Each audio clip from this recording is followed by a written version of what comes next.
नमस्कार दोस्तों, मैं Gautam Pathak, founder and director of Bharat trading option chain BTOC। दोस्तों, ऐसे तो मैं ऑप्शन चेन के बारे में ही ज़्यादा जानकारी देते रहता हूँ और उसी के बेसिस पे हम ट्रेड भी लेते हैं, ट्रेड एग्जीक्यूट करते हैं और मार्केट के छोटे छोटे मूवमेंट्स को ट्रैक कर लेते हैं, एडवांस में ट्रैक करते हैं और इवन ऑटोमेटेड वे में। यदि आपने मेरा लाइव मार्केट वीडियो देखा हो या पोस्ट मार्केट एनालिसिस देखा हो तो आपको उसमें पता चलेगा कि किस तरीके से ऑटोमेटेड तरीके से बिना कुछ किए हर चीज़ हमारा BTOC सॉफ्टवेयर ट्रैक कर लेता है और उसके बेसिस पे कितना अच्छे तरीके से हम लोग मार्केट के सिचुएशंस को हैंडल कर पाते हैं। पर आज मैं आप लोगों से किसी और बारे में बात करना चाहता हूँ, किसी और टॉपिक के बारे में। देखिए, ट्रेडिंग मतलब ये नहीं है कि सिर्फ और सिर्फ ऑप्शन चेन। ट्रेडिंग मतलब कंप्लीट, क्योंकि हर एक ट्रेडर का एक अपना तरीका होता है, एक अपना नजरिया होता है और हर एक ट्रेडर का अपना एक कॉन्सेप्ट में विश्वास होता है। जब आप बोलते हैं कि आप ट्रेडर हैं तो इसका मतलब आप अपनी टेक्निक, अपनी स्टाइल के भी रिस्पेक्ट करते हैं, साथ साथ आप बाकी लोगों के स्टाइल और टेक्निक को भी रिस्पेक्ट करते हैं और सभी को टेक्निक का समझने का कोशिश करते हैं। फिर आप फाइंड आउट करते हैं कि आपको कौन सा सूट कर रहा है। तो जैसा कि आपने सुना होगा as a trading indicator moving averages के बारे में, हम सभी जानते हैं कि यदि आप ट्रेडिंग के दुनिया में कदम रख रहे हैं तो आज नहीं तो कल आपको सबसे पहला इंडिकेटर जो मिलेगा या मोस्ट कॉमनली यूज्ड इंडिकेटर जो मिलेगा वो मूविंग एवरेज ही होता है। तो मूविंग एवरेज के बारे में जानकारी रखना एक ज़रूरी मुद्दा रखता है और जैसा कि मैंने इसके बारे में फाइंड आउट करना जब शुरू किया तो मैंने YouTube पे भी कई वीडियोस देखे और बाकी जगह भी डिटेल फाइंड आउट किया, पर मुझे ऐसा फील हुआ कि कहीं ना कहीं हर जगह ये बताया जा रहा है कि मूविंग एवरेज का यूज़ कैसे करना है। मूविंग एवरेज के बारे में हमें ये नहीं बताया जा रहा है कि आखिर वो है क्या, मूविंग एवरेज हमें कहना क्या चाहता है। कई जगह मैंने देखा कि मूविंग एवरेजेस के बारे में बोला जा रहा है कि क्रॉसओवर होगा ऊपर की तरफ तो कॉल का ट्रेड ले लो, नीचे की तरफ तो पुट का ट्रेड ले लो, या फिर अगर प्राइस मूविंग एवरेज से ऊपर जाता है तो कॉल का ट्रेड ले लो, या फिर मूविंग एवरेज के नीचे जाता है तो पुट का ट्रेड ले लो। इन सब चीज़ों के बीच में मैंने ये भी नोटिस किया कि most commonly use moving averages जो हैं 7, 9, 12, 15, इवन 21, 51, ये सारे मूविंग एवरेजेस मोस्ट कॉमनली मुझे दिख रहे थे। और क्रॉस ओवर पे मार्केट देखने में तो काफ़ी सुंदर दिखता है, काफ़ी अच्छा दिखता है, पर आप प्रैक्टिकली अगर सोचें तो क्रॉस ओवर है क्या या वो कहना क्या चाहता है, ये जानकारी मिसिंग हो रही है बहुत जगहों से। तो मुझे ऐसा फील हुआ कि ये एज अ ट्रेडर मेरा एक कर्तव्य है आपको बताने का कि क्रॉसओवर बोलना क्या चाहता है या है क्या, या इसको किस तरीके से इंटरप्रेट किया जाए, क्या समझा जाए। मुझे पूरा विश्वास है कि आज की क्लास के बाद, आज की क्लास जब खत्म होगी और जब ये पूरा कंप्लीट वीडियो को 2 बार 3 बार 4 बार देखेंगे, उसके बाद प्राइस को समझने की जो आपके नज़रिया है, प्राइस जिस तरीके से आप देखते हैं, वो पूरा नज़रिया आपका बदल जाएगा। आप प्राइस को बस एज अ नंबर अभी देख रहे हैं। मूविंग एवरेज के रिस्पेक्ट में जब आप इसको देखेंगे कि आखिर मार्केट चल कैसे रहा है या मार्केट बोलना क्या चाह रहा है, आपको ऐसा फील होने लगेगा कि मार्केट आपसे बात कर रहा है। तो इन्हीं सब चीज़ों को लेते हुए चलिए हम लोग मूविंग एवरेज के बारे में डिटेल में जानकारी लेते हैं और हम लोग डीप डाइव करते हैं इस चीज़ के बारे में कि आखिर मूविंग एवरेज है क्या, काम कैसे करता है और बाकी सारी चीज़ें। तो जैसा कि आप मेरे स्क्रीन पे अभी देख पा रहे होंगे, मूविंग एवरेज की जब हम बात करते हैं तो सबसे पहले हमें इस वर्ड को तोड़ना होगा कि एवरेज क्या होता है। देखिए, जब भी हम एवरेज के बारे में बात करेंगे तो एवरेज वो नंबर हुआ, सपोज एवरेज देखिए डिफर करता है कंडीशन टू कंडीशन, ठीक है। मान लिया जाए कि एक बच्चा है, फॉर एग्जांपल वो बच्चा क्लास 1 से लेकर क्लास 10 तक उसका मार्क्स शो रहा है 70 के अराउंड रहा है, कभी 65, कभी 75, कभी 72। तो आप उसका एवरेज क्या बोलेंगे? उसका आप एवरेज बोलेंगे 70, राइट? कि हाँ भाई उसका जो एवरेज मार्क्स होता है हमेशा 70 के अराउंड रहता है, 70 के आसपास रहता है। फिर आप किसी और बच्चे का भी एग्जाम्पल लेंगे, उस बच्चे का मार्क्स 90, 95, 92, 93, 85, 88 ऐसा है। अब यहाँ पे एवरेज आपको क्या दिख रहा है?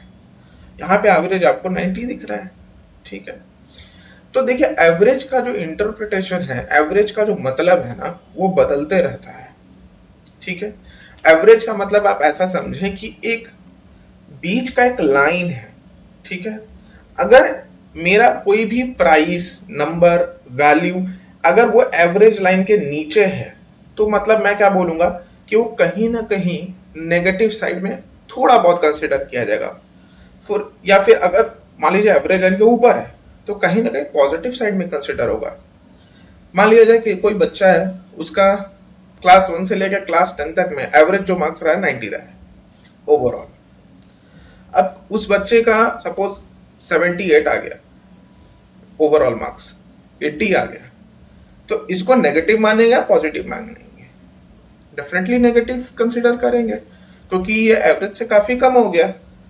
अब उसी बच्चे का नेक्स्ट एग्जाम में 96 आ गया, 98 आ गया, तो ये काफी ज्यादा पॉजिटिव, हाईली पॉजिटिव कंसिडर होगा।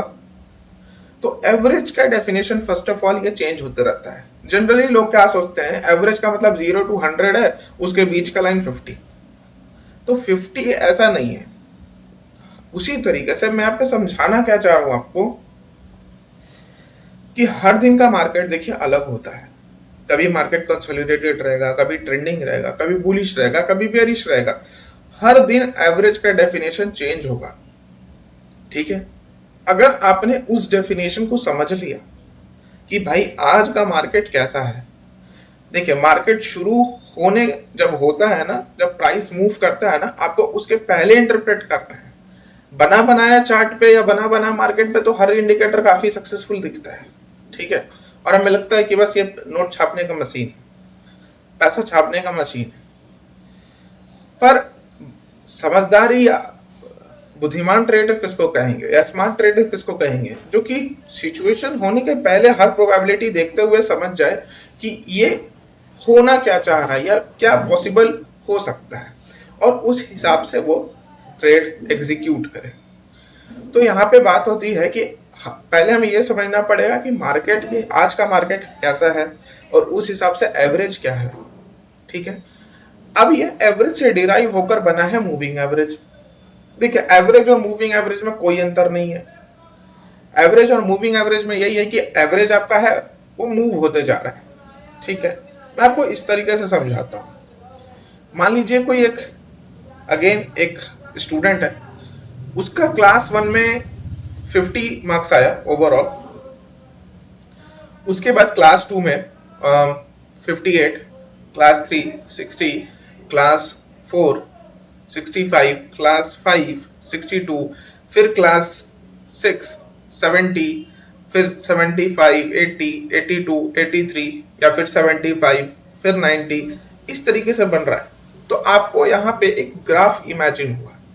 जैसे जैसे मैं नंबर बोलता गया, आपके माइंड में कहीं ना कहीं एक ग्राफ बनता गया ऊपर की तरफ, और आपका हर एक वक्त जैसे जैसे मैं नंबर बोलता गया, आपके माइंड में कहीं ना कहीं एक एवरेज नंबर फिक्स होता गया। जैसे ही मैंने 50 बोला तो आपके माइंड में एवरेज 50 आया, फिर मैंने बोला 55, आपके माइंड में एवरेज कहीं ना कहीं 52 53 बना, फिर मैंने बोला 60, अब वो एवरेज 55 के आसपास हो गया, फिर मैंने बोला 70 68, जो भी मैंने नंबर बोला। तो मैं जैसे जैसे नंबर बढ़ाते जा रहा हूं ऊपर ऊपर ऊपर, वैसे आपका एक एवरेज का डेफिनेशन चेंज होते जा रहा है। ये जो एवरेज मूव कर रहा है ना, average 1, average 2, average 3, average 4, average 5, जैसे जैसे डेटा आते जा रहा है आपका एवरेज भी चेंज होते जा रहा है। इसी को कहते हैं मूविंग एवरेज। ये एवरेज आपका मूव हो रहा है, ठीक है? अब क्योंकि हम जानते हैं कि अगर इंडिकेटर की बात की जाए तो हमारे पास कई सारे इंडिकेटर हैं, जिसमें से बहुत इंपॉर्टेंट और महत्वपूर्ण मूविंग एवरेज भी कंसिडरेबल किया जाता है। पर मूविंग एवरेज का ऑलमोस्ट 12 टाइप्स होता है, और मुझे मालूम है कि शायद बहुत कम लोगों को ही पता होगा कि इतने टाइप्स के मूविंग एवरेज भी होते हैं। ज्यादातर आप लोगों ने नाम सुना होगा simple moving average, SMA, EMA, WMA, max to max आपने DEMA या फिर SMA सुना होगा। इतने सारे मूविंग एवरेज आपने शायद ही कभी देखा होगा, पर चिंता मत करिए, हम हर एक मूविंग एवरेज के बारे में डिटेल जानकारी फाइंड आउट करेंगे और हम पता करेंगे कि इसको समझा कैसे जाए, साथ में इसे ट्रेड कैसे लिया जाए। तो आगे बढ़ते हैं हम लोग। अभी यहाँ पे एक नोट भी आता है। देखिए, ये जो मैंने डॉक्यूमेंट प्रिपेयर किया है ना, ये पूरे अपने एनालिसिस, अपना पूरा रिसर्च से प्रिपेयर किया है। ये कहीं से भी कॉपी पेस्टेड नहीं है, हर एक लाइन बाय लाइन मैंने खुद से टाइप किया है, और डेफिनेटली मैंने इंटरनेट का हेल्प लिया। पर इसको एक ढंग से कैसे समझाया जाए, इंटरप्रेट कैसे किया जाए, अरेंज कैसे किया जाए, कौन सा लाइन इंपॉर्टेंट है, कौन सा लाइन इंपॉर्टेंट नहीं है, वो सारा चीज मैंने खुद से एनालाइज कर करके आपके सामने प्रस्तुत किया है। तो यहाँ पे अगर हम नोट में देखेंगे कि all average work like a magnet, price goes away from the average and then tends to come back near average. ठीक है, मतलब सभी टाइप के एवरेजेस एक मैग्नेट की तरह काम करते हैं।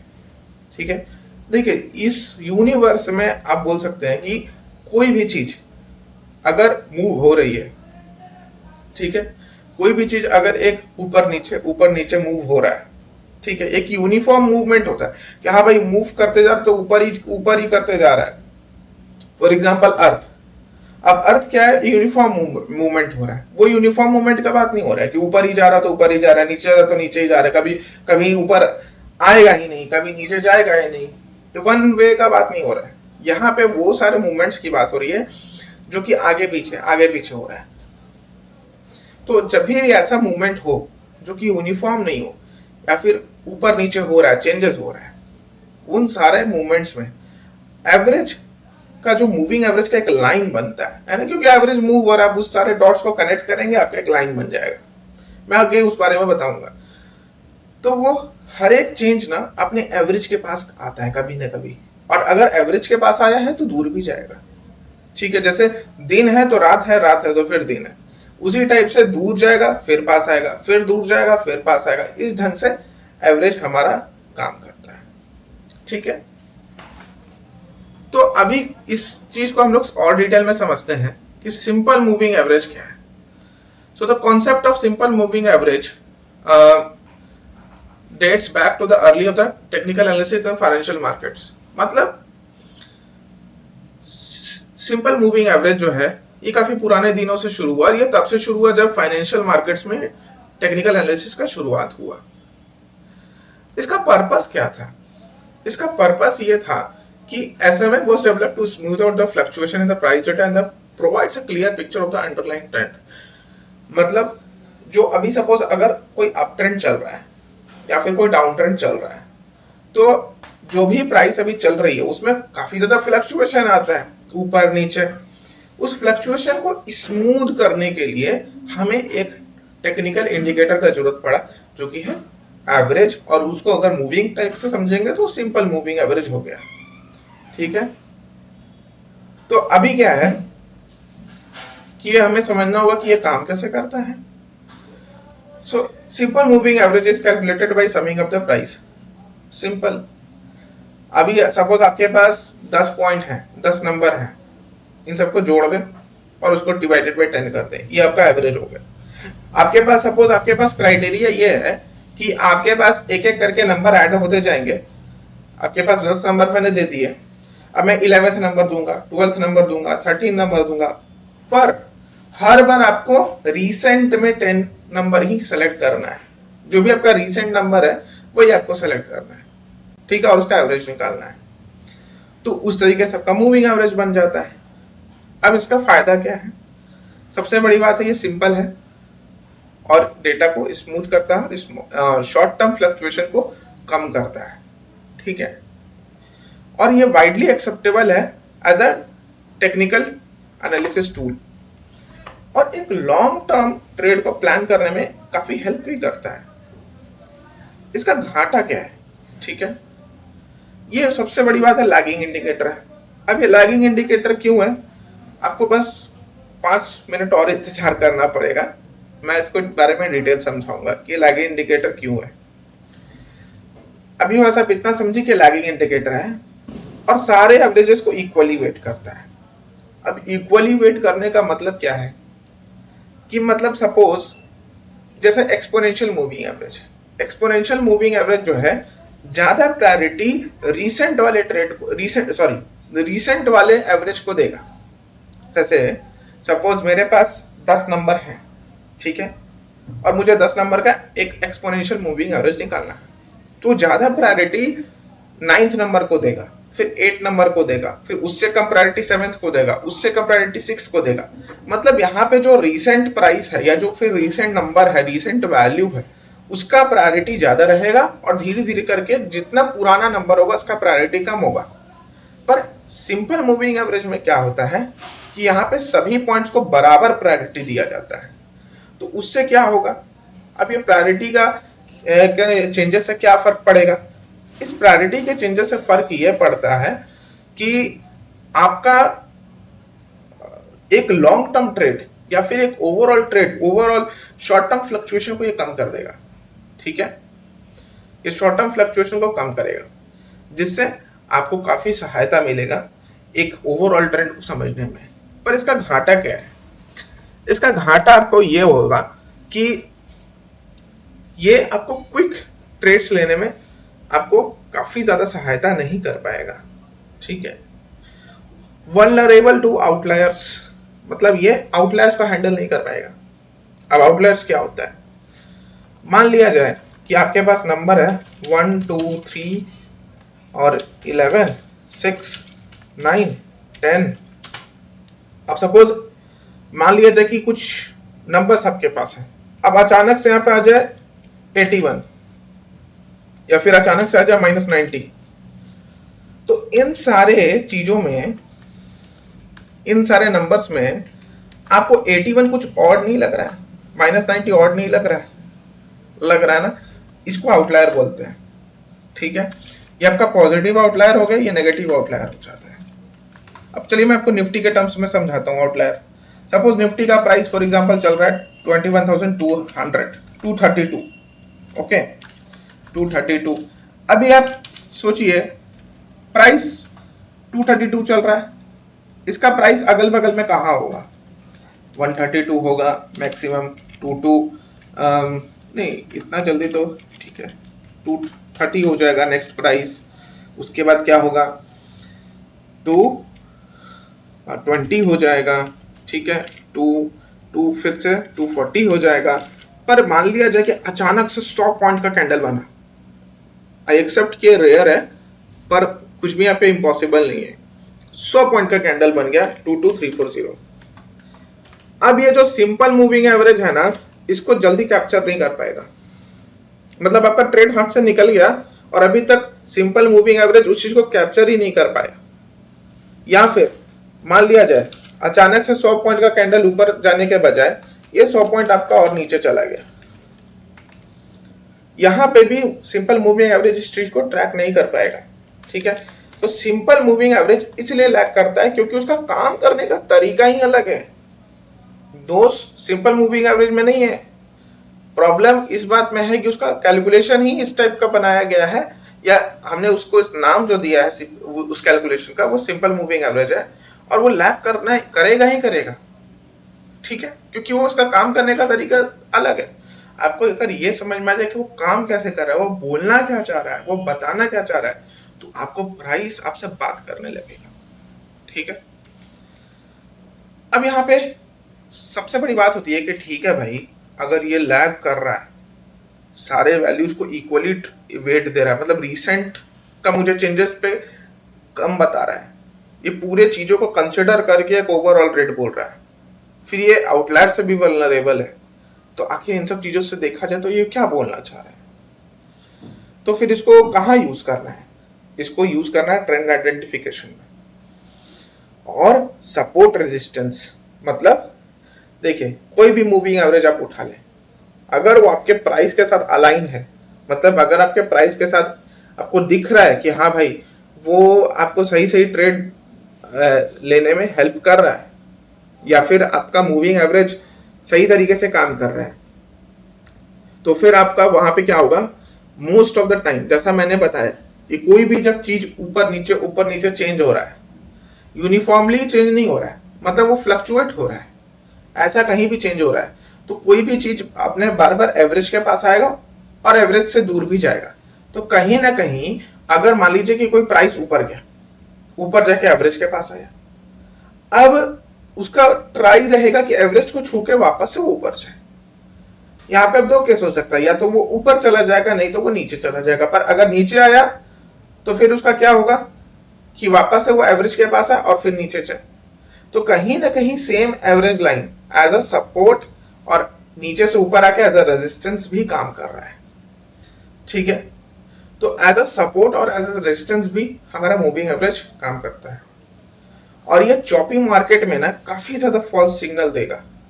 अब ये फॉल्स सिग्नल से कैसे बचना है, ये सब चीज हम लोग बात करेंगे। तो देखिए मूविंग एवरेज का फार्मूला ये होता है, ठीक है। सभी पॉइंट्स को लीजिए और उसका एवरेज बनाइए, ठीक। ये आपका कंक्लूजन है। जितना भी मैंने अपने बताया उन सब का एक ओवरऑल कंक्लूजन है।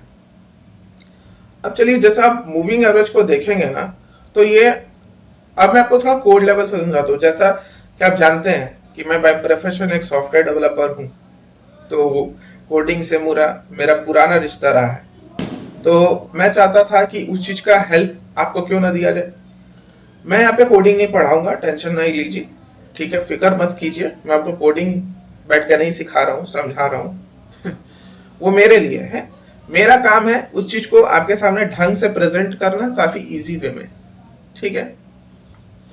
तो ये आपका मूविंग एवरेजेस का कोड है। अब यहाँ पे SMA, EMA, RMA, WMA, VWMA ये सब आप ले लीजिए, उसका अलग अलग आपका फंक्शंस बना हुआ है। अब फंक्शन क्या होता है वो भी छोड़िए, आप बस अब यहाँ पे कोर चीज पूरा समझ चाहिए कि ये काम कैसे करता है। तो हम लोग SMA को लेंगे, ठीक है, क्योंकि सिंपल मूविंग एवरेज है ना। तो जनरली क्या होता है ना कि हमें दो चीज बोलना होता है मूविंग एवरेज में, क्योंकि देखिए मूविंग एवरेज आप कहाँ लगाते हैं, मूविंग एवरेज आप लगाने जा रहे हैं चार्ट के ऊपर, है ना। तो चार्ट में क्या है, चार्ट में आपका कैंडल है।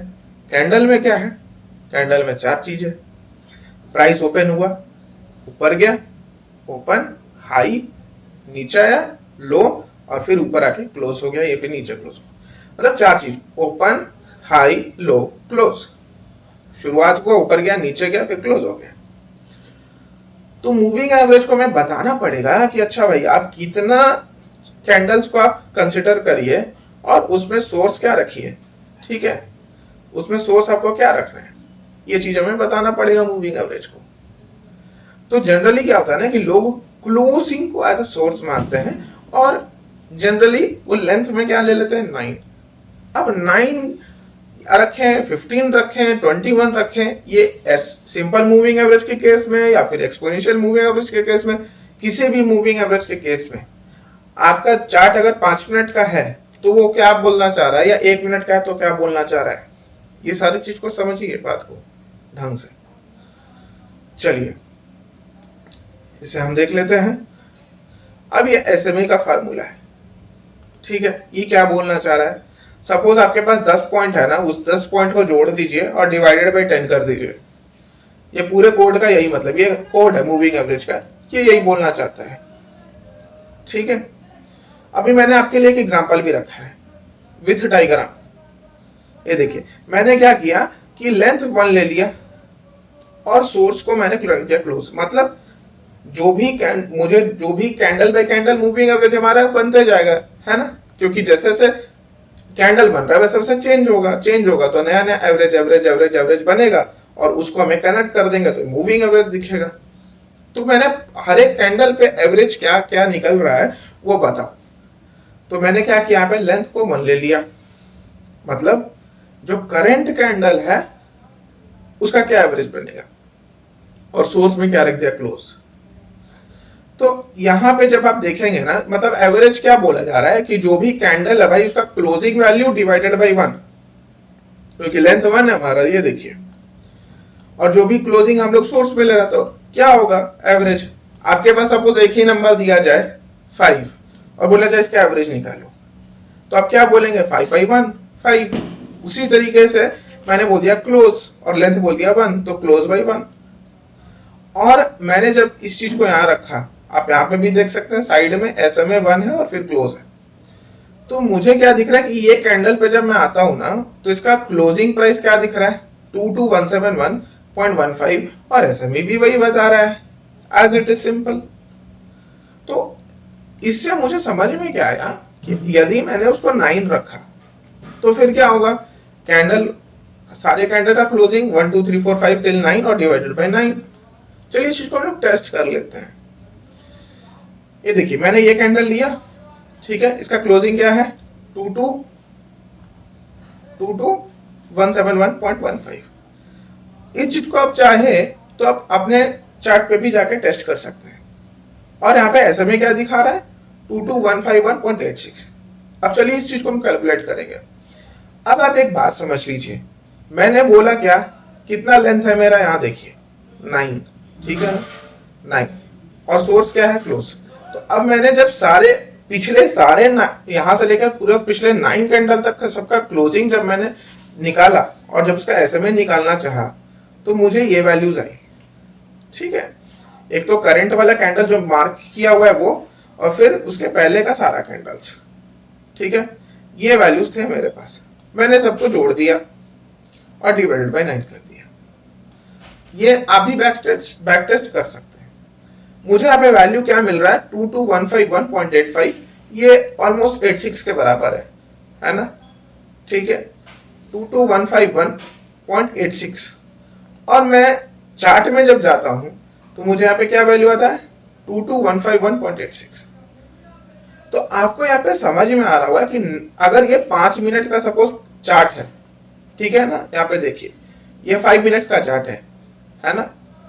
अगर ये 5 मिनट का चार्ट मैं आपको दिखा रहा हूं और इस कैंडल को अगर मैंने कंसीडर किया है, तो अगर SMA का वैल्यू 22,151 है 0.86, इसका मतलब क्या है, वो पिछले 9 कैंडल का मतलब क्या है, 5 मिनट्स पे एक कैंडल, तो 9 कैंडल पे कितना टाइम लगा 45 मिनट्स, 5 into 9 45। वो पूरे 45 मिनट्स का जो प्राइस क्लोजिंग प्राइस ऊपर नीचे हुआ ना, मतलब पूरे 45 मिनट्स का जो कहानी है वो एक वैल्यू हमें मिल रहा है। उस पूरे 45 मिनट पे जो मूवमेंट हुआ उस पे एक वैल्यू मिला, वो है SMA भी, ठीक है, मतलब एवरेज। अब जैसा मैंने स्टार्टिंग में बताया कि कोई भी अगर वैल्यू एवरेज लाइन के ऊपर है तो उसको हम लोग पॉजिटिव मानते हैं और एवरेज लाइन के नीचे है तो उसको नेगेटिव मानते हैं, ठीक है। अभी क्या है कि ये हमें एक वैल्यू मिला, तो जनरली टेक्निकल इंडिकेटर में क्या है कि प्राइस अगर SMA के ऊपर रहेगा एवरेज के ऊपर तो अप ट्रेंड, नहीं तो डाउन ट्रेंड, सिंपल। और सडन स्पाइक आया तो मैंने आउटलायर का भी बताया कि अगर सडन प्राइस इंक्रीज हो जाएगा या सडन डिक्रीज हो जाएगा तो उस चीज को जल्दी कैप्चर नहीं कर पाएगा। अब चलिए मैं उसको भी दिखाता हूं आपको। तो ये देखिए चार्ट में, ठीक है, चार्ट में आपको दिख रहा है कि नेक्स्ट जो कैंडल बना है ना, वो आपका ऑलमोस्ट नहीं भी तो आपका 70 से 80 पॉइंट का है, ठीक है, 70 से 80 पॉइंट का। आप देखिए इस कैंडल का क्लोजिंग क्या था, इस कैंडल का क्लोजिंग था 21,999, ऑलमोस्ट 22,000, ठीक है, और इसका क्या क्लोजिंग है 21,943, मतलब 57 पॉइंट्स का चेंज आ गया, 57 पॉइंट का। और इस कैंडल पे हमारा सिंपल मूविंग एवरेज SMA कितना है, ये छोटे वाले कैंडल पे हमारा SMA है 21,967, ठीक है, सेम SMA है और 9 कैंडल्स का, इसमें भी मैंने SMA निकाला 9 कैंडल का। अभी प्राइस 21,967 है और यहाँ पे हमारा प्राइस नीचे गिर गया पर SMA यहाँ पे 268 हो गया। मतलब क्या, प्राइस मेरा ऑलमोस्ट 56.3 पॉइंट नीचे गया पर SMA तो उल्टा बढ़ गया। इसीलिए बोला जाता है कि जब भी क्विक मूवमेंट आना होता है ना, तो SMA उसको जल्दी ट्रैक नहीं कर पाता है, क्योंकि उसको हर एक पिछले 9 वैल्यू, अगर आप SMA 9 ले रहे हैं तो पिछले 9 वैल्यूज को उसको बराबर का प्रायोरिटी देना है। ऐसा नहीं है कि अभी इंक्रीमेंट हुआ प्राइस का या अभी प्राइस गिर गया तो अभी वाला प्राइस को ज्यादा वैल्यू दे देगा, ऐसा नहीं होता है। वो सबको कंसिडर करेगा। और ऐसे में अगर आपका मोस्टली कॉमनली लोग 5 मिनट का चार्ट खोल के रखते हैं, ठीक है। अगर आप SMA 9 रखें तो वो पूरे 45 मिनट का कहानी बताएगा। एक पॉइंट, एक कैंडल पे आपको जो SMA मिल रहा है ना, वो पूरे 45 मिनट का कहानी बोल रहा है, इसलिए वो लैगिंग इंडिकेटर है। या फिर कोई भी मूविंग एवरेज आप देखिए, मोस्टली लैगिंग इंडिकेटर है। बट लैगिंग इंडिकेटर बोलने का मतलब क्या वो हमें सिग्नल देगा? नहीं, यहाँ पे सिग्नल तो आपको समझना पड़ेगा। मूविंग एवरेज हमें बता रहा है कि हमारा जो माइंडसेट होना चाहिए वो अप ट्रेंड में होना चाहिए कि डाउन ट्रेंड में होना चाहिए, ठीक है। अब देखिए, तो वही मैं बोला, क्या मूविंग एवरेज वेस्ट है? नहीं। जैसा कि मैंने बोला, प्राइस एवरेज से ऊपर गया, नीचे आया, फिर ऊपर गया, सपोर्ट रेजिस्टेंस की तरह भी काम करता है, ट्रेंड आइडेंटिफिकेशन में काम करेगा, लॉन्ग टर्म ट्रेंड एनालिसिस में भी काम करेगा, और बाकी कई इंडिकेटर में ये एज अ बेस इंडिकेटर काम करता है moving average. For example Bollinger band, मैं बोलिंगर बैंड के बारे में भी इन डिटेल समझाऊंगा। आप तत्काल के लिए इतना समझे बस कि बोलिंगर बैंड हूबहू मूविंग एवरेज का कॉपी है, उसमें बस स्टैंडर्ड डेविएशन एक एक्स्ट्रा वैल्यू आ गया। आपको जो ऊपर नीचे बैंड दिखता है ना बोलिंगर बैंड में, वो स्टैंडर्ड डेविएशन है, ठीक है। मतलब moving average plus standard deviation, simple. अब वो स्टैंडर्ड डेविएशन क्या है, वो बोलिंगर बैंड वाला जब वीडियो आएगा, मैं आगे फ्यूचर में बनाऊंगा, उस इंडिकेटर पर भी काफी डिटेल में बात होगा, तो फिर बात किया जाएगा। अभी तत्काल में आप इतना समझे कि मूविंग एवरेज काफी ज्यादा इंडिकेटर्स का बेस्ड इंडिकेटर भी लेके चलते हैं। क्रॉस ओवर क्या बोलना चाहता है, इसको भी हम लोग समझेंगे। फिर short term plan, long term plan, इसको भी समझेंगे। अच्छा, अभी मैंने जैसा बोला कि मूविंग एवरेज एक लैगिंग इंडिकेटर है, डेफिनेटली लैगिंग है, पर क्या ये हमें शॉर्ट टर्म ट्रेड नहीं दे सकता है, इंट्राडे में ट्रेड नहीं दे सकता है? क्योंकि आप जानते हैं कि इंट्राडे में तो मिनट का काफी इंपॉर्टेंस होता है। अब सपोज मैंने 9 SMA लगा लिया तो पूरा 45 मिनट्स का कहानी बता रहा है मुझे, अभी जो कहानी बता रहा है पिछला 45 मिनट से जो हुआ है वो बता रहा है, तो कहीं ना कहीं ये लैगिंग है। तो ये मुझे कैसे हेल्प करेगा इंट्राडे में, या फिर लॉन्ग टर्म में कैसे हेल्प करेगा, उन सब चीज को हम लोग समझेंगे। चलिए यहाँ पे देखते हैं क्रॉस ओवर के बारे में, हम लोग थोड़ा डिटेल में जानकारी लेते हैं। देखिए, अभी तक अगर आपने मेरे बातों को कई ध्यान से सुना होगा, एक एक वर्ड को, तो आपको इतना तो समझ में आ ही गया होगा कि जो सिंपल मूविंग एवरेज होता है वो सारे पूरे हिस्ट्री को कंसीडर करके चलता है। और एक एवरेज क्या बोलना चाहता है कि अगर एवरेज लाइन से प्राइस ऊपर है तो वो अप ट्रेंड में समझा जाए, और अगर नीचे है तो डाउन ट्रेंड में। और यदि अगर हम 2 मूविंग एवरेज लगाते हैं, बात लॉजिकल है, क्योंकि कोई भी अगर आदमी आता है वो बोलता है 9 SMA, तो कोई दूसरा इंसान आएगा वो बोलेगा 21 SMA, 15 SMA, 17 SMA। तो ये सारे सिंपल मूविंग एवरेज बोलना क्या चाह रहे हैं, इन चीज को हमें समझना होगा, ठीक है। और उससे प्राइस बात क्या करना चाहता है। तो 9 मैं देखिए जब बात कर रहा हूं, भले ही ये डे कैंडल है, ठीक है, ये डे टाइम का कैंडल है, आप इसको एज यूज कर सकते हैं लॉन्ग टर्म ट्रेड एनालिसिस में, ठीक है। पर इसको जो है ना आप 5 मिनट पे अगर यूज करेंगे, ठीक है, तो आपको यहाँ पे दिखेगा 9 SMA का मतलब क्या हुआ यहाँ इस अब चलिए डे कैंडल पे मैं बात करता हूँ। डे कैंडल पे 9 SMA का मतलब क्या हुआ कि ये पूरे 9 दिन का कहानी बताएगा, ठीक है। 21 SMA का मतलब क्या हुआ, तो पूरा 21 दिन का कहानी बता रहा है एक कैंडल पे, ठीक है। तो अभी जैसे मेरा कर्सर कहाँ है, मेरा कर्सर आपको यहाँ पे दिख रहा होगा कि यहाँ पर है, ये रेड कैंडल पे कर्सर है।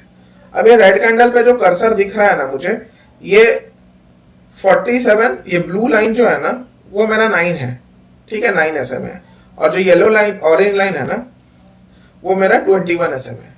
तो इस अगर लाइन पे मैं ऊपर चला जाऊं, ठीक है, तो 9 SMA मुझे 47,057 देगा और 21 SMA मुझे 47,579 देगा।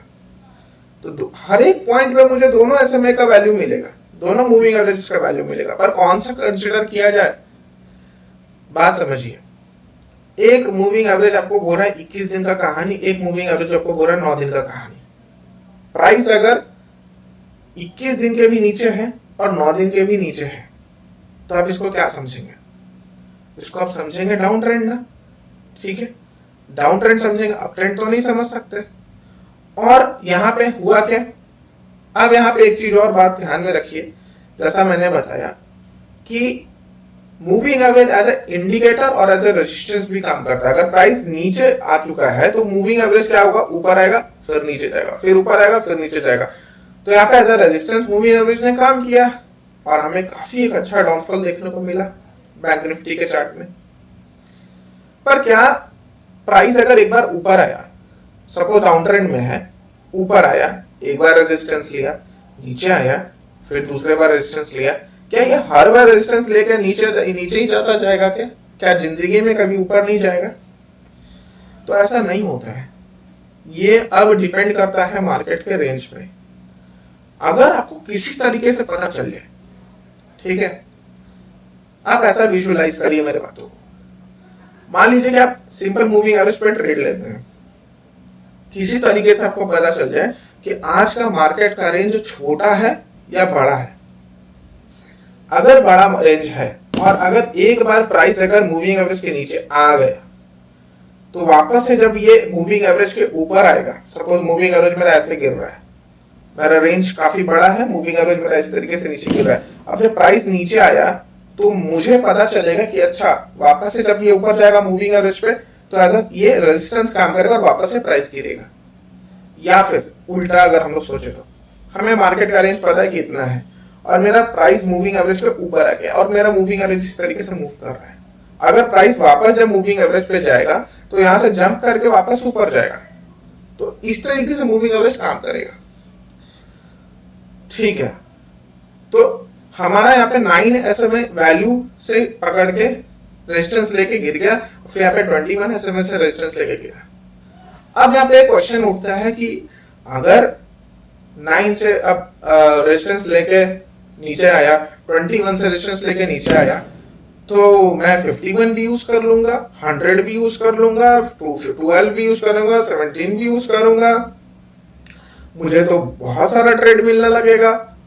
हर कैंडल से कहीं नहीं कि हर मूविंग एवरेज से कहीं ना कहीं एक रेजिस्टेंस लेके नीचे गिरेगा। तो अब आप विजुअलाइज करें, मान लिया जाए कि आपने 6 मूविंग एवरेज यूज कर लिया। अब ये बात उन लोगों के लिए जो मल्टीपल मूविंग एवरेज ज्यादा यूज करते हैं या क्रॉस ओवर में ज्यादा बिलीव करते हैं।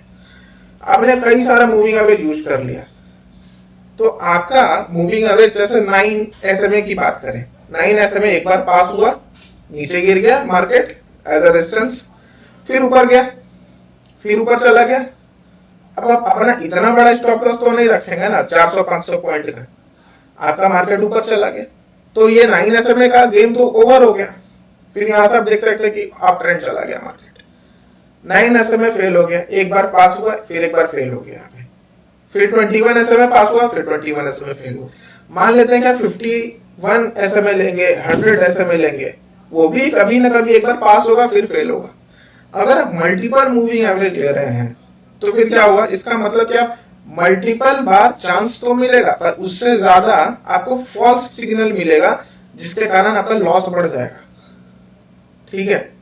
तो आपको ये समझना होगा कि डे टाइम फ्रेम में हम कौन सा मूविंग एवरेज यूज करें, 5 मिनट में कौन सा मूविंग एवरेज यूज करें, 1 आवर में कौन सा मूविंग एवरेज यूज करें, इस चीज को समझना होगा और उस हिसाब से हमें काम करना होगा, ठीक है। जनरली लोग क्या होता है कि डे टाइम में अगर मूविंग एवरेज यूज करना होता है एज अ इंट्राडे, तो अगर आप डे चार्ट को फॉलो करके आगे बढ़ते हैं, बहुत सारे ट्रेडर ऐसा करते हैं कि पहले डे चार्ट को उन्होंने ओपन किया, फिर उन्होंने 1 आवर को ओपन किया, फिर 15 मिनट को ओपन किया, फिर 5 मिनट को ओपन किया। तो 1 डे चार्ट में एनालाइज करने के लिए ऐसे केसेस में अगर आप इंट्राडे कर रहे हैं तो जनरली लोग 51 SMA यूज करते हैं या फिर 21 या फिर 100 SMA, आपको अपना चुन सकते हैं, उसके बारे में आपको बहुत सारे वीडियो ऑलरेडी यूट्यूब पे मिल जाएगा। मैं यहाँ पे क्या करना चाहता हूँ, मैं आपको बहुत सारी चीजें बताना चाह रहा हूँ या वो विजुअलाइज कराना चाह रहा हूँ जो कि यूट्यूब पे ज्यादा जानकारी नहीं दिया गया है।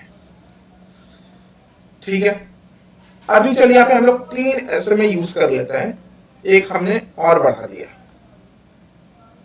जब हमने 3 SMA यूज किया तो आपको यहाँ पे दिख रहा होगा कि मार्केट में यहाँ पे 51 SMA भी हमने यूज किया।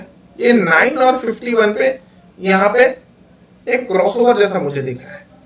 अब ये क्रॉसओवर काफी इंटरेस्टिंग टॉपिक है, या फिर मुझे यहाँ पे भी एक क्रॉसओवर दिख रहा है ना। ये क्रॉसओवर काफी इंटरेस्टिंग टॉपिक है। इसको आप समझ गए तो आप प्राइस एक्शन समझने लगेंगे, आपसे प्राइस बात करने लगेगा।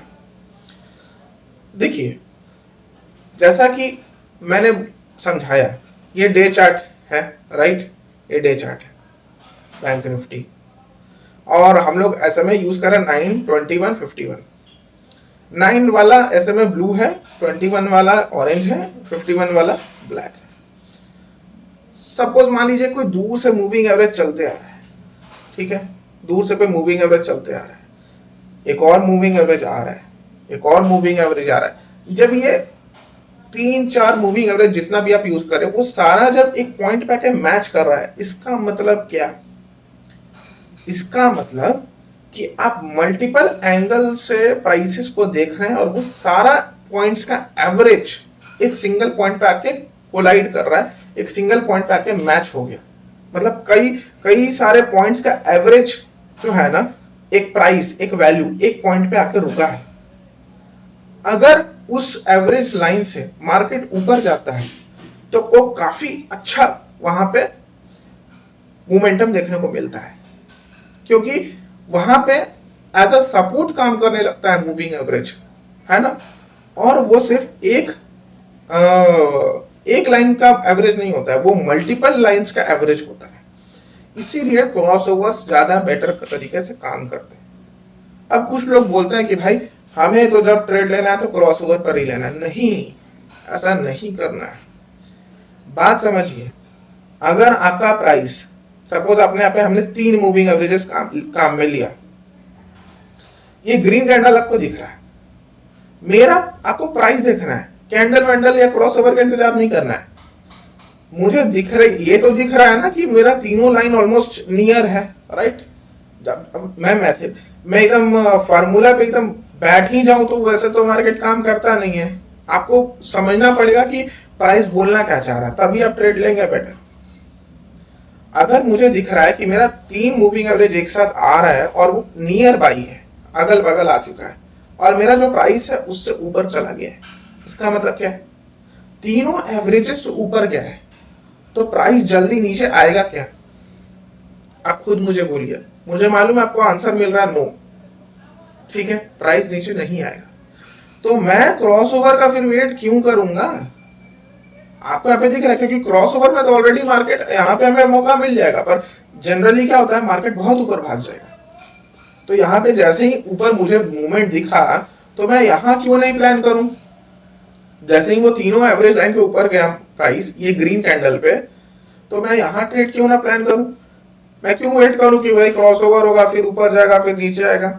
मैं यहीं पे ट्रेड लेके निकल जाऊंगा जितना मेरा टारगेट है।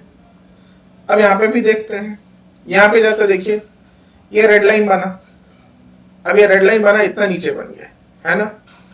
अब ये दोनों एवरेज लाइन के नीचे आ गया, अब ये डाउन ट्रेंड में आया, तो अब मूविंग एवरेज कैसे काम करेगा? एज अ सपोर्ट क्या एज अ रेजिस्टेंस? अब मूविंग एवरेज, अब प्राइस नीचे आ गया तो मूविंग एवरेज ऐसा रेजिस्टेंस काम करेगा। क्या ये कमजोर रेजिस्टेंस होगा? बिल्कुल नहीं, क्योंकि मल्टीपल मूविंग एवरेजेस के भी नीचे आ गया है, तो एज अ स्ट्रॉन्ग रेजिस्टेंस काम करेगा अभी, है ना। अब प्राइस यहाँ पे क्यों आया? एक बात समझिए, यहाँ पे नीचे आया, अब यहाँ से आके ऊपर आया। अब इसके पीछे भी मैं समझाऊंगा क्या लॉजिक है। अभी सपोज प्राइस इतना नीचे आए तो क्या हम तुरंत ट्रेड ले लें? बिल्कुल नहीं, ऐसा नहीं है, हमें ट्रेड तुरंत नहीं लेना है। इसका भी एक तरीका है, अगर प्राइस ज्यादा अचानक से ज्यादा ऊपर भाग जाए तो अब हम ऐसा भी तो नहीं कर सकते ना कि बहुत बड़ा एसएल लेके बैठ जाए, है ना। मैं इसको आपको चार्ट पे और बेटर तरीके से समझाता हूँ। सपोज सेम चार्ट है, ठीक है, मैं इसको ऊपर कर देता हूँ। सपोज अगर मेरा प्राइस इतना नीचे आ गया, और तो क्या मैं इतना बड़ा एसएल लूंगा 1000 पॉइंट का? ये तो मतलब बेवकूफी है ना। ठीक है, भले ही मुझे प्राइस 1:2 1:3 जो भी मिलना मिल जाए, पर हमें ऐसा तो काम करना नहीं है, क्योंकि हमें रिस्क को मैनेज करना है। तो मैं क्या करूंगा, मैं देखिए जब भी आपका प्राइस काफी तेजी से भागे ना, आप इमीडिएट ट्रेड मत लीजिए। ठीक है, आपको यहाँ पे दिख रहा होगा बहुत सारा कैंडल, आपको दिख रहा होगा कि अच्छा भाई ठीक है, मैक्सिमम मूव कितना है, यहाँ से लेके यहाँ तक है, यहाँ से लेके यहाँ तक है, यहाँ से लेके यहाँ तक है। अगर मूविंग एवरेज के नीचे अगर 20% का भी फ्लक्चुएशन आया है प्राइस में, या ऊपर में 20% का भी फ्लक्चुएशन है, तो वो एक ट्रेडेबल लेवल होगा। अगर ज्यादा नीचे आ गया या फिर ज्यादा ऊपर आ गया, तो क्या प्लान बनेगा हमारा? तो प्लान बनेगा हमारा इसका मिड पॉइंट। मतलब अब मैं इसका मिड पॉइंट कहाँ है, ऑलमोस्ट यहाँ पर है। ठीक है, अब मैं यहाँ पे ट्रेड प्लान नहीं कर, पहले मैं कहाँ कर रहा था, यहाँ पे, है ना।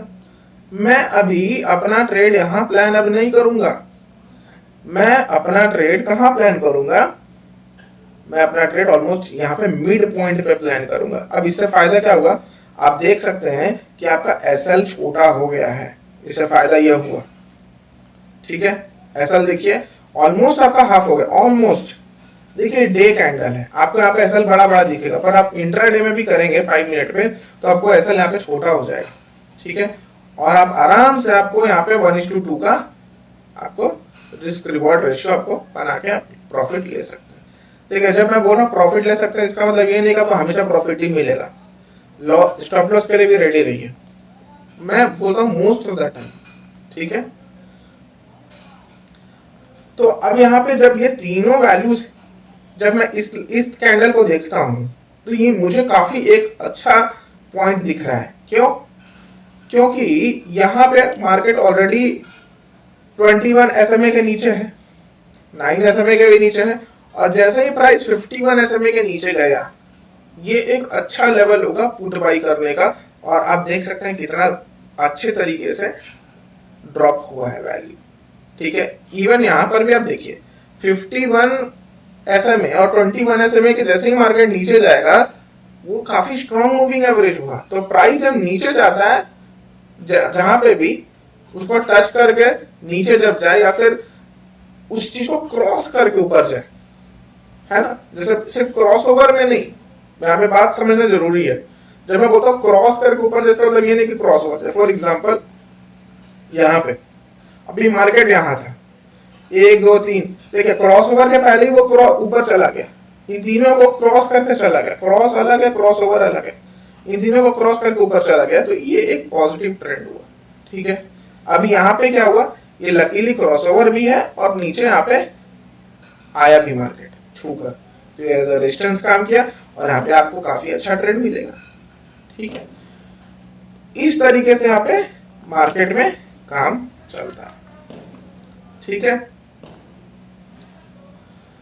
तो अब यहाँ पे मैं आपको थोड़ा बता दूं कि multiple moving average, cross over, ये सब के बारे में मैंने बताया, ये क्या है नहीं है। अब यहाँ पे कुछ रूल्स है, अगर आप मूविंग एवरेज को यूज करना चाहते हैं, अगर इसके बेसिस पे आप ट्रेड लेना चाहते हैं, देखिए ऑप्शन चेन सबके बस के समझने की बात नहीं है, और इसको समझने में काफी टाइम लगता है, इसको काफी बारीकी से समझना पड़ता है, और ये एक दिन का नहीं है। तो मैं समझ सकता हूँ कि कुछ लोगों को जिसको ट्रेड लेना है, जिनको, उनके लिए तुरंत भर में ऑप्शन चेन समझना इजी नहीं होगा, या फिर जो टेक्निकल इंडिकेटर के बेसिस पे ट्रेड लेना ज्यादा अच्छा समझते हैं, तो उन लोगों के लिए ये है। ठीक है, देखिए स्टेप 1 ये क्या बोल रहा है कि हमें wait for market to reach either as its resistance level और सपोर्ट लेवल। मतलब या तो फिर हमें मार्केट में वेट करना है, या तो वो रेजिस्टेंस के पास जाए, नहीं तो सपोर्ट के पास जाए, वहां पे मूविंग एवरेज अच्छा काम करता है। ठीक है, तो ये हमें देखना है, मूविंग एवरेज अच्छा काम करेगा। जैसे देख लीजिए यहाँ पे क्या था, यहाँ पे भी आपको एक अच्छा सपोर्ट लेवल दिख रहा है, राइट। अभी सपोर्ट के नियर से वो ऊपर गया, तो सपोर्ट के जब बगल से छू के ऊपर जाएगा ना और मूविंग एवरेज को भी क्रॉस किया तो एक हम प्लान कर सकते हैं कॉल का ट्रेड। और अभी यहाँ पे क्या रेजिस्टेंस को के नियर है, रेजिस्टेंस से नीचे आके मूविंग एवरेज के भी नीचे आ गया, तो ये काफी अच्छा पुट का ट्रेड हमें देगा। अगर आप कॉल का ट्रेड प्लान कर रहे हैं तो क्या क्या कंडीशन होनी चाहिए? मार्केट लोकेशन, कॉल के ट्रेड के लिए मार्केट लोकेशन नीचे होना चाहिए सपोर्ट लेवल के पास।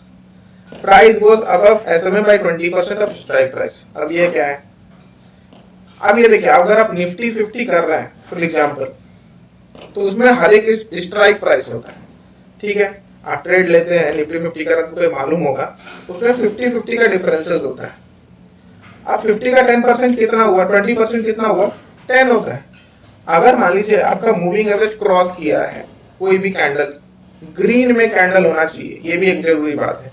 कैंडल का कलर ग्रीन होना चाहिए, वो सपोर्ट के नजदीक होना चाहिए, सपोर्ट के नजदीक हो कैंडल, तो ग्रीन में हो और वो मूविंग एवरेज के ऊपर हो। ये सारा कंडीशन अगर बन रहा है और वो जो प्राइस का जो इंक्रीमेंट आया है ना, ग्रीन में जो इंक्रीमेंट आया है वो मिनिमम 20% हो, मतलब निफ्टी 50 में आप मान के चलिए कि 10 पॉइंट्स का मिनिमम इंक्रीमेंट हो, तो वो एक अच्छा सी का लेवल होता है। या फिर पुट के बारे में बात करें तो रेजिस्टेंस के नजदीक हो, कैंडल का कलर रेड हो, मतलब प्राइस गिरना चाहिए, और अगर प्राइस गिर भी रहा है तो वो मिनिमम आपका 20% ऑफ स्ट्राइक प्राइस होना चाहिए, ठीक है। तो वहां पे एक अच्छा आपका पुट का ट्रेड बनेगा। फिर हमें मार्केट का रेंज आइडेंटिफाई करना है, जैसा कि मैंने स्टार्टिंग में भी थोड़ी देर पहले बताया कि अगर रेंज बड़ा है और अगर मार्केट गिरा तो वापस से ऊपर आएगा और मूविंग एवरेज को एज रेजिस्टेंस लेके फिर नीचे गिरेगा। कॉल के ट्रेड में मार्केट ऊपर जाएगा और मूविंग एवरेज का सपोर्ट लेके फिर ऊपर जाएगा। तो मार्केट का रेंज पता है तो बेटर है। How to define your stop loss? अगर ये भी मैंने बताया, अगर सपोज हमारा प्राइस जो है ना नीचे गिरते गिरते गिरते सपोर्ट के पास आ गया, मूविंग एवरेज भी मिल चुका है, ठीक है, उसके ऊपर मार्केट जा रहा है, पर अचानक से क्या हुआ कि मार्केट में बहुत बड़ा कैंडल बन गया। तो अब कैंडल का लो अगर हमें रखना है स्टॉप लॉस, तो उतना बड़ा तो हम नहीं रखेंगे ना। अभी देखिए फिर इस सिनेरियो में, जैसे यदि अगर मैं इस कैंडल को देखूं तो ये मूविंग एवरेज के नीचे आ गया, ठीक है। मैं 51 को यहाँ पे ना हटा देता हूँ अभी, एक मिनट,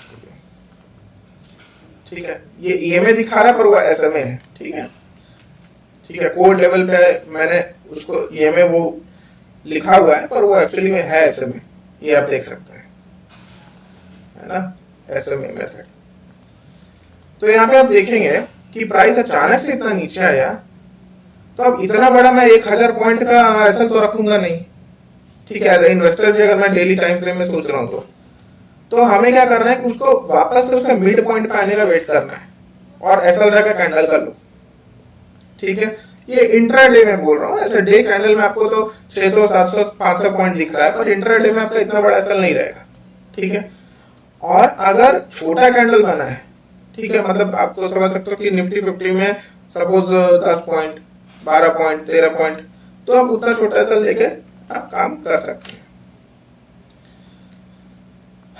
तो आपका ऐसा रहेगा, रिस्क रिवॉर्ड 1:2 रहेगा, ठीक है। और मनी मैनेजमेंट क्या है, ये काफी जरूरी बात है, क्योंकि बहुत सारे ट्रेडर क्या करते हैं ना कि अपना पूरा पैसा फुल फोर्स लगा देंगे, ठीक है। आप सपोज ये देखिए, पता सबको होता है पर कुछ लोग फॉलो करेंगे कुछ नहीं करेंगे। क्या होता है, बहुत सारे लोग क्या होता है, सपोज आपके पास 10 लाख रुपया मिला, अब आपको एक बिजनेस करना है, तो क्या आप फर्स्ट मंथ में ही पूरा अपना 10 का 10 लाख लगा देंगे? एक कोई बच्चा भी होगा तो बोलेगा अभी नहीं लगाना है, बैकअप मनी होना चाहिए। तो फिर आप ट्रेडिंग में ऐसा क्यों नहीं सोचते हैं? अरे कि बैकअप मनी होना चाहिए। अगर आपको मनी मैनेजमेंट का प्लान नहीं समझ में आता तो चलिए मैं आपको समझाता हूँ। मान लिया जाए कि आप निफ्टी में ट्रेड करते हैं, तो आपके पास 1 लॉट अगर लेने के लिए, अगर आपका कैपेसिटी अगर 1 लॉट का कैपेसिटी अगर आपके पास है लेने का, तो आपके पास उसके लिए कितना पैसा होना चाहिए, ठीक है। मान लीजिए जो कि आइडियल मनी मैनेजमेंट है, निफ्टी में आप ट्रेड कर रहे हैं, तो निफ्टी में आप हिस्टोरिकल डेटा भी देख सकते हैं, या तो फिर आज अगर फ्राइडे अगर के दिन आप ट्रेड कर रहे हैं तो भी आपका चलेगा। सपोज निफ्टी का लेवल चल रहा है आपका 2122-128, तो इससे 100 पॉइंट नीचे आ जाइए, ठीक है। 100 पॉइंट नीचे आएगा तो आपको क्या दिखेगा, 21028, ये 22050 का ऑलमोस्ट है। अब 22050 का प्रीमियम क्या है, 229। अब अगर आप 229.65 को अगर आप एक लॉट लेते हैं, ठीक है, 50 क्वांटिटी, तो आपको इतना पैसा लग जाएगा। इसका 3 गुना पैसा आपका मिनिमम कैपिटल होना चाहिए। मतलब आपके पास 35,000 रुपया है तो आपके पास एक लॉट लेने का पावर है, ठीक है। अगर आपके पास 35,000 है तो एक लॉट लेने का पावर है। मान लीजिए कि आज 1 साल के बाद ये प्रीमियम का प्राइस 300 हो गया, 280 हो गया, तो आपका जो भी प्रीमियम का प्राइस होगा -100 करके, ठीक है, वो आईटीएम हो गया, इन द मनी हो गया। कोई बात नहीं, जिसको नहीं समझ में आ रहा है वो अपना आप जो भी अपना ट्रेडिंग अकाउंट यूज करते हैं उसमें आप डाल के एंटर करके वैल्यू देख सकते हैं। तो आपके पास पैसा मिनिमम कितना होना चाहिए कि स्टेबल माइंडसेट के लिए, कि -100 कर ले और जो भी प्रीमियम प्राइस है इंटू लॉट इंटू 3, वो आपका उतना कैपेसिटी मिनिमम आपका होना चाहिए। उससे ज्यादा रहे तो और अच्छा। जब ये मेरे पास 70,000 का कैपिटल होगा तो मेरे पास पावर है 2 लॉट लेने का, उससे ऊपर का पावर नहीं मेरे पास। इस तरीके से अगर आप करेंगे तो जरूर ठीक अच्छा रहेगा। अब देखिए, all technique, indicator, price action pattern जो है सभी आपका यहाँ पे जरूरी है, पर सबसे बड़ी बात यह है कि रिस्क मैनेजमेंट और फंड मैनेजमेंट ये सबसे जरूरी होता है, ठीक है। आप हर 2-2 दिन पे सेटअप चेंज करते जाएंगे जब तक आपका रिस्क मैनेजमेंट और मनी मैनेजमेंट सही नहीं होगा, ठीक है। ट्रेड लेने के पहले 1000 बार सोचिए कि अगर आपने ट्रेड लिया और अगर ये रिवर्स चला गया तो आप क्या करेंगे, कैसे करेंगे। यहाँ पे जीतना बड़ी बात नहीं है, यहाँ पे मौत के मुंह से निकल के बाहर आ जाना बड़ी बात है, यहाँ पर रिस्क को मैनेज करना बड़ी बात है। आप कोई भी ट्रेड ले रहे हैं उसमें रिस्क आपका कितना डिफाइंड है, आप कितना लॉस खाएंगे और उससे बाहर कैसे निकल जाएंगे, कब निकलेंगे, सब आपको पहले से पता होना चाहिए, ठीक है। अब मैं आपको ना ऑप्शन चेन और एसएमए का थोड़ा कंपैरिजन दिखा देता हूँ, ठीक है, कि अगर मेरे पास ऑप्शन चेन होता तो मैं कहाँ का एंट्री लेता और,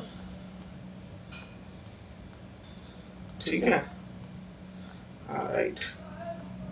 देखिए ऑप्शन चेन के हिसाब से ना, अब मैं वीडियो थोड़ा लंबा हो गया, काफी बड़ा, तो मैं आपको ऑप्शन चेन में और डिटेल में बताता। आप इतना समझिए कि हमारा जो बीटीओसी का सॉफ्टवेयर है, इस दिन 29 फरवरी को ये एक अच्छा रेजिस्टेंस लेवल था। अगर मैं ऑप्शन चेन के हिसाब से चलता तो एक सेफ लेवल था, यहाँ पे मेरा अच्छा एक ऑप्शन चेन में एंट्री बना। पर यहाँ पे एसएमए के हिसाब से मैं देखूं तो प्राइस ऊपर गया, ठीक है, प्राइस ऊपर गया। इसको मैं अभी ऑफ कर देता हूँ, 1 मिनट ऑफ है, ओके। और अभी देखिए इंट्राडे में आप कर रहे हैं, राइट, 5 मिनट्स पे आप 21 मत रखिए, 15 रखिए, ठीक है। अब ये 15 क्यों रखिए, इसको भी शायद मैंने कहीं समझाया है, राइट। ये देखिए क्या है ना, इंट्राडे जो है ना एक क्विक डिसीजन का मैटर है, ठीक है। If you are willing to use SMA then I would prefer 9 and 15। क्यों 9 and 15? देखिए ऐसा देखा गया है कि मूविंग एवरेज 9 से अगर कम होता है ना तो वो काफी ज्यादा क्विक हो जाएगा, आपको फ्लक्चुएशन हाई हो जाएगा, फॉल्स सिग्नल देगा। और अगर 21 से ऊपर है तो वो लेट सिग्नल देगा। तो 9 और 21 के बीच का वैल्यू क्या हुआ, 15 हुआ। मतलब आप एक तरीके से एक क्विक सिंपल मूविंग एवरेज रखे हैं और एक जगह मीडियम मूविंग एवरेज रखे हैं, तो आपको दोनों का एक मीडियम और क्विक दोनों का एक मिक्स्ड रिजल्ट पे आप बेस आप ट्रेड कर रहे हैं, ठीक है। तो उस हिसाब से आपको ट्रेड करना है।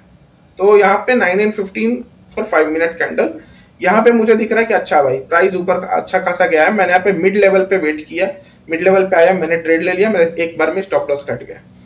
पर अगर मैं ऑप्शन चेन में करता तो मैं यहाँ पे ट्रेड नहीं लेता, ठीक है। और यहाँ पे ऊपर में मैं ट्रेड ले लिया। अब ये मार्केट देखिए कितना अच्छा फॉल दिया। अगर वहीं पे मैं अगर एसएमए की बात करूं तो मुझे यहाँ पे ट्रेड नहीं मिला, क्योंकि इतना बड़ा कैंडल मिला तो मैं क्या, मैंने जैसा बोला कि इतने बड़े कैंडल में हम लोग मिड पॉइंट का वेट करेंगे, वो मिड पॉइंट आया ही नहीं, है ना, तो यहाँ पे ट्रेड नहीं मिला।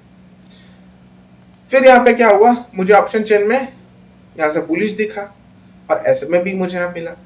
मैं ऑप्शन चेन के हिसाब से अगर चलता तो मैं क्या करता, मैं यहाँ पे एक ट्रेड एग्जीक्यूट करता ऑप्शन चेन में देख के। तो सबसे फर्स्ट एंट्री जो है ना वो आपका ऑप्शन चेन ही देगा, सबसे फर्स्ट एंट्री। उसके बाद ही आपका सारा कोई इंडिकेटर देगा। और मान लिया जाए कि ये चढ़ता हुआ मार्केट है, फॉर एग्जांपल देखिए ऐसा आप इमेजिन करें। देखिए मैं आपको, भले ही ये ऑलरेडी चार्ट बन चुका है, पर मैं आपको एक फॉरवर्ड टेस्टिंग का एक विजुअलाइज करा रहा हूँ, या आप भी ऐसा यूज कर सकते हैं। मान लीजिए कि ऐसा कैंडल बन रहा है और प्राइस ऐसे ऊपर जा रहा है। अभी हमें तो नहीं मालूम है ना कि नेक्स्ट क्या होगा मूवमेंट, नेक्स्ट मूवमेंट हमें ये मिला, ठीक है। आप इस साइड में फोकस करिए, इस साइड में। तो मैं ऑप्शन चेन में मुझे मालूम है कि यहाँ से करिए रेजिस्टेंस है, यहाँ से मार्केट गिर जाएगा, तो मैं यहाँ पे ट्रेड ले लूंगा। और यहाँ पे मार्केट नीचे आया, मार्केट नीचे आया और यहाँ से मुझे एक अच्छा रिस्क रिवॉर्ड रेशियो मिल गया, ठीक है। अभी फिर यहाँ पे नेक्स्ट कैंडल बना, वापस से मुझे दिखा अच्छा यहाँ पे एक अच्छा सपोर्ट लेवल है, मैंने यहाँ पे फिर ट्रेड लिया और मुझे यहाँ पे थोड़ी देर कंसोलिडेशन मिला। कंसोलिडेशन लेते लेते लेते मुझे एट द एंड मार्केट मेरा ऊपर में मुझे ट्रेड दे दिया। तो ऑप्शन चेन में आपको हमेशा एंट्री फर्स्ट मिलेगा। और देखिए ऑप्शन चेन जो है ना वो रिपल्शन थ्योरी पे काम करेगा। मतलब ऑप्शन चेन बोलता है कि मुझे नहीं पता कि प्राइस यहां पर आएगा कि नहीं, मुझे नहीं मालूम है, मतलब प्राइस उतना ऊपर जाएगा ये कंफर्म नहीं है, पर क्या कंफर्म है, अगर प्राइस उस लेवल पे गया तो नीचे गिर जाएगा। तो जब मैं इस लेवल पे अगर मैं ट्रेड बना रहा हूं तो मेरा एसएमए क्या बोल रहा है, एसएमए तो बोल रहा है कि भाई आप तो बुलिश हो, आप पुट का ट्रेड क्यों ले रहे हो, क्यों बेवकूफी कर रहे हो, आप डाउन का ट्रेड क्यों ले रहे हो, आप ये तो मार्केट बुलिश है। पर एक्चुअल में हुआ क्या, मार्केट गिर गया। अब जब मार्केट यहाँ पे गिरा है तो वापस से मैं कॉल का ट्रेड ले रहा हूं। फिर अब मुझे क्या इंडिकेटर बोल रहा है, मार्केट तो नीचे गिरा हुआ है, ये तो आपका बेरिश है, आप क्यों बेवकूफी कर रहे हैं। तो आपका इंडिकेटर का हमेशा ऑपोजिट काम करेगा ऑप्शन चेन। अगर आप इन दोनों को मिलाकर काम करेंगे ना तो आप कभी भी एक अच्छा ट्रेड नहीं पकड़ पाएंगे, ठीक है। तो या तो आप इंडिकेटर पे ही रहिए, या कैंडल प्राइस एक्शन को ही देख के काम करिए, या तो फिर ऑप्शन चेन पे काम करिए। ज्यादा स्टेबल ऑप्शन चेन एनालिसिस मुझे लगता है, क्योंकि इसमें आपको कई सारे डेटा का दिखता है सामने और उसका जानकारी आपको मिलता है, ठीक है। तो इस तरीके से हमारा एसएमए का यूज कर सकते हैं। अब जैसे देखिए यहाँ पे भी प्राइस अचानक से ऊपर गया, एटलीस्ट आपको अगर 50 पॉइंट्स का रेंज है दोनों लेवल्स में, तो यहाँ पे अच्छा खासा मतलब 20% से तो ऊपर ही गया, मतलब 50 का 20% 10 पॉइंट्स, तो 10 पॉइंट से तो ऊपर गया। पर इतना बड़ा मुझे ऐसा नहीं लेना, तो मैंने क्या किया, मिड पॉइंट का वेट किया, ओके, और यहाँ पे मैंने ये कैंडल का लो एसएल रखा और मुझे आराम से 1:2 का ऑलमोस्ट रिस्क रिवॉर्ड रेशियो मिल गया, ठीक है। फिर यहाँ पे भी बात वही हुआ। अब यहाँ पे देखिए कैंडल छोटा है, तो क्या मैं इतना स्टॉप लॉस ले सकता हूँ, तो ले सकता हूँ, तो मैंने इमीडिएट यहाँ पे ट्रेड प्लान किया। फॉर एग्जाम्पल अगर आप मिड में भी लेते हैं ना यहाँ पे, तो भी आपका यहाँ तक मार्केट गया है, ठीक है, और आपका ये लो रहता। ये देखिए मैं बड़े बड़े ट्रेड की बात नहीं करूंगा, ये देखो 1:5 1:7 ऐसा गया है, ऐसा बात मैं नहीं करूंगा। ये देखिए आराम से आपको ट्रेड मिला, ठीक है।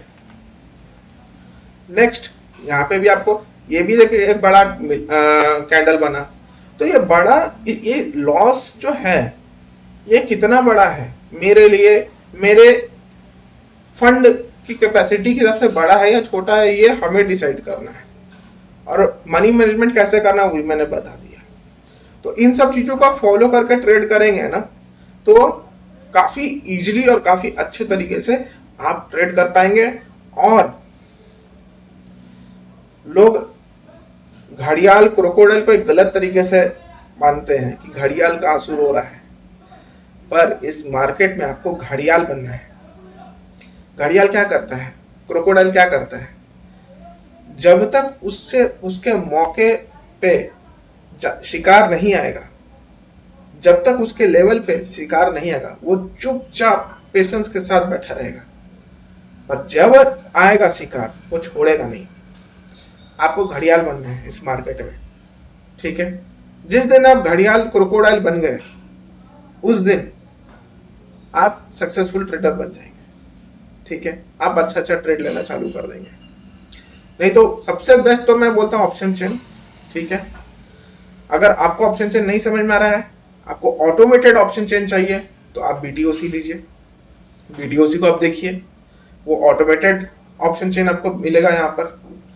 मुझे आप 1 मिनट का वक्त दें तो मैं आपको बीटीओसी का दिखा दूं, है ना, कि क्या है, कैसे काम करता है। ये देखिए,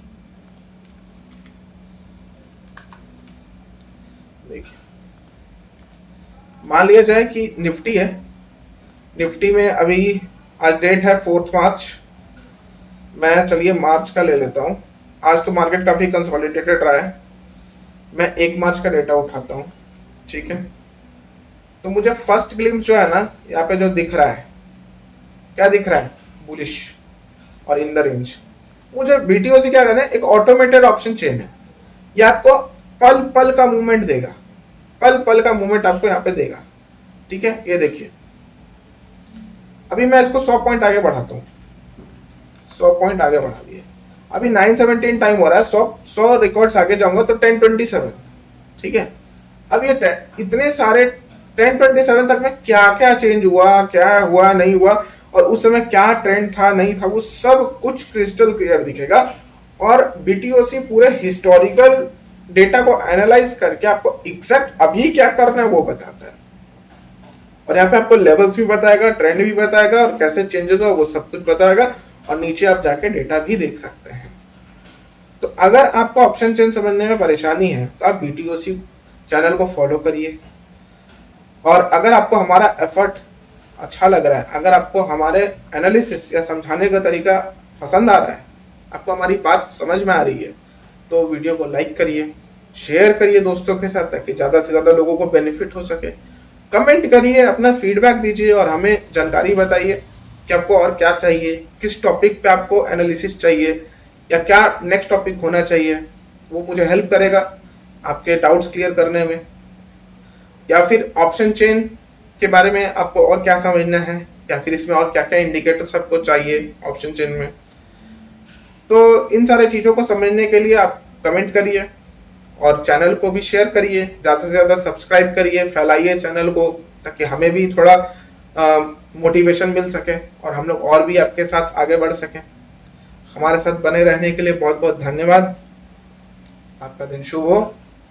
आप हमारे साथ ट्यून रहिए और आपको मार्केट अपडेट मिलता रहेगा, और बेल आइकन भी प्रेस कर दीजिए ताकि कोई भी वीडियो आए तो आपको इमीडिएट पता चल जाए। Thank you so much.